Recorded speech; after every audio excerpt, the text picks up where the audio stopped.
السلام علیکم، میں ہماری علی، آپ دیکھ رہے ہیں میرا چینل۔ شوہر ہی گاہک ڈھونڈتا رہا۔ سعودی عرب میں شرمناک انکشافات۔ یہاں پر اپنی بیوی کو غلاظت پہ لگا کر اس کے لیے مختلف امیر گاہک ڈھونڈنے کا کام اس کے شوہر کا تھا۔ سعودی عرب میں کراچی کے شوہر کا ایسا شرمناک کارنامہ جسے سن کے آپ شرمندہ بھی ہوں گے، انسانیت بھی کانپ جائے گی، اور آپ یہ سوچنے میں مجبور ہوں گے کہ ہم کتنے غلیظ اور گندے انسان بن چکے ہیں۔ عبادت یا پھر گندا بھیانک دھندا۔ عمرہ ویزا کا گھناؤنا استعمال عمرے کی آڑ میں ایک ایسی گندگی جسے سن کر رونگٹے کھڑے ہو جائیں گے۔ ضرور اس ویڈیو کو ملاحظہ فرمائیے گا اور ریکویسٹ ہے چینل کو سبسکرائب کریں، آپ کی سپورٹ کی ہمیں بڑی ضرورت ہے۔ عمرہ ویزا کا مقصد روحانی پاکیزگی اور عبادت ہوتا ہے، لیکن جب اس مقدس ویزے کو کبھی ناپاک، غلیظ، گندے، غلیظ میں بس الفاظ نہیں ہیں، ناپاک کاموں کے لیے استعمال کیا جائے تو نتیجہ نہ صرف رسوائی ہوتا ہے، ملک کی بدنامی بھی ہوتا ہے، اور آپ اپنی زندگی تو خراب کر رہے ہیں، آخرت بھی خراب کریں۔ کراچی کی خاتون کا کیس، اس خاتون کا نام آمنہ ہے۔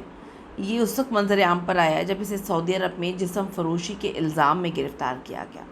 ابتدائی تحقیقات کے دوران سامنے آنے والے انکشافات نے سب کے رونگٹے کھڑے کر دیے۔ رپورٹ کے مطابق آمنہ کو اس کے اپنے شوہر کی جانب سے اس غلیظ دھندے پر مجبور کیا گیا تھا، اور وہی شوہر کراچی کے بعد اب سعودی عرب میں آمنہ کے لیے گاہک ڈھونڈتا تھا، یعنی کہ میاں گاہک ڈھونڈتا تھا، بیوی کو اس کام پہ لگایا ہوا تھا اور اس سے یہ لوگ پیسے کماتے تھے۔ تفصیلات کے مطابق کراچی سے تعلق رکھنے والی آمنہ کو سعودی حکام نے اس کارروائی کے دوران جو ہے گرفتار کیا۔ دوران تفتیش ان کو نارمل لگ رہی تھی چیزیں، لیکن یہ بات سامنے آئی کہ آمنہ کا شوہر خود اس تمام نیٹ ورک کو چلا رہا ہے۔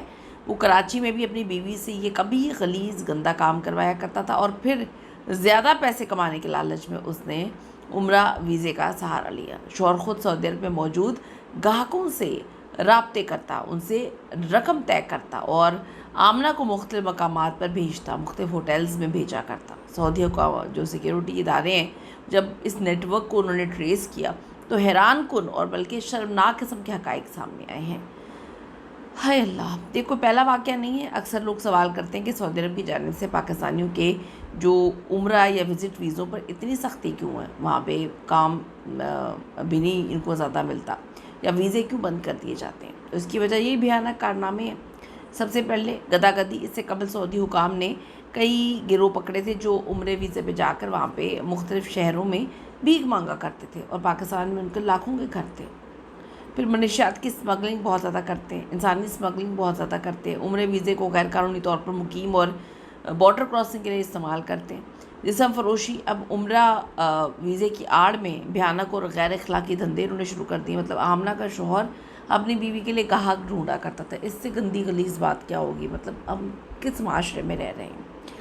اب آپ یہ دیکھیں، سب سے بڑا تضاد یہ کہ جب ان جرائم اور خلاف ورزیوں کے بعد سعودی حکومت جو ہے ویزا پالیسیوں میں سختی کرتی ہے، بائیو میٹرک کی شرائط بڑھا دیتی ہے، تو پھر کچھ کیٹیگریز پہ ویزے بند بھی کر دیتی ہے، تو پھر ہمارے تنقید جو ہے ڈائریکٹ ہم سعودی عرب پہ کرتے ہیں، لیکن یہ جو بغیرتی کر رہے ہیں یہاں سے لوگ، اس کا کیا؟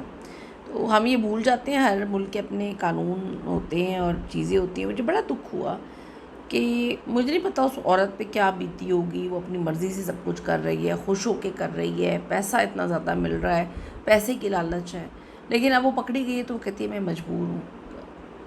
اس کام کے لیے کوئی کیسے مجبور ہو سکتا ہے؟ آپ کے پاس قانون نے، اسلام نے آپ کو رائٹ دیا، آپ ایسے غلیظ مرد کو چھوڑ دیں۔ ہمارے اندر، خود کے اندر اتنا پیسے کا لالچ اور غلاظت بڑھ چکی ہے کہ ہمیں خود بھی مزہ آتا ہے ان کاموں میں۔ اس پر اپنی قیمتی رائے ضرور دیجیے گا کہ کیا آپ کو لگتا ہے کہ مجبوری میں وہ سارے کام کر رہی تھی، یا پھر اب اس کو بھی پیسے کی لت لگ چکی تھی۔ See you in the next video. اللہ نے کے بعد